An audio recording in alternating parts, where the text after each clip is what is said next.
Top quality और consistent performance के लिए सिर्फ सिल्वर पंप। टॉप क्वालिटी और कंसिस्टेंट परफॉर्मेंस के लिए सिर्फ सिल्वर पंप, नाम याद रखना।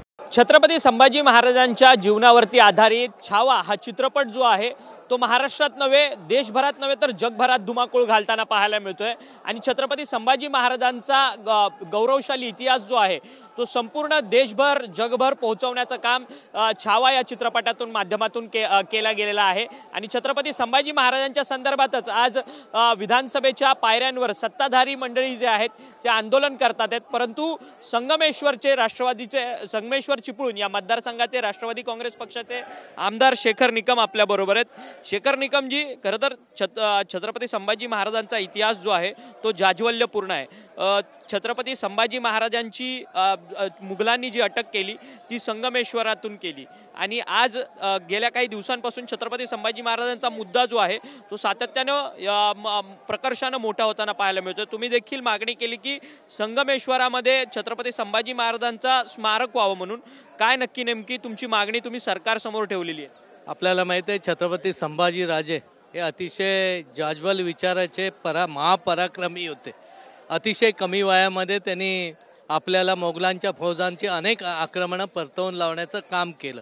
त्यांचं वास्तव संगमेश्वरला च्या जवळ शृंगारपूर येथे कायम असायचं आणि ज्यावेळी त्यांना औरंगजेबाकडून पकडण्यात आलं ते देखील संगमेश्वर या कसबा या गावामध्ये पकडण्यात आलं।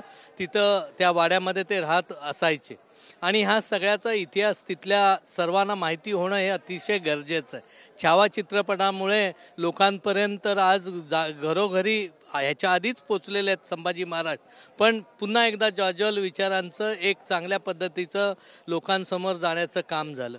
मी आज ह्या निमित्ताने विधानसभेतही आग्रही मागणी केलेली आहे की संगमेश्वर तालुक्यामधील कसबा या गावी छत्रपती संभाजी महाराजांचं राष्ट्रीय स्तरावरचं स्मारक व्हावं, कारण त्या परिसरामध्ये संभाजी महाराजांचं वास्तव होतं आणि तिथेच अतिशय क्रूरपणे आणि विश्वासघातकीपणे संभाजी महाराजांना पकडण्यात आलं होतं। त्यामुळे त्यांची आठवण तिथं आमच्या हृदयात आहे। आज आम्ही तिथं छोटं स्मारक केलं। आदरणीय अजितदादांनी पूर्वी 5 कोटी रुपये आम्हाला दिलेले होते।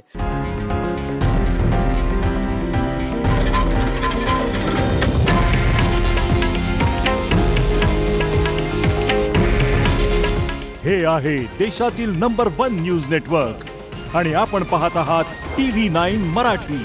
काळजी तुमची, हित महाराष्ट्राचं।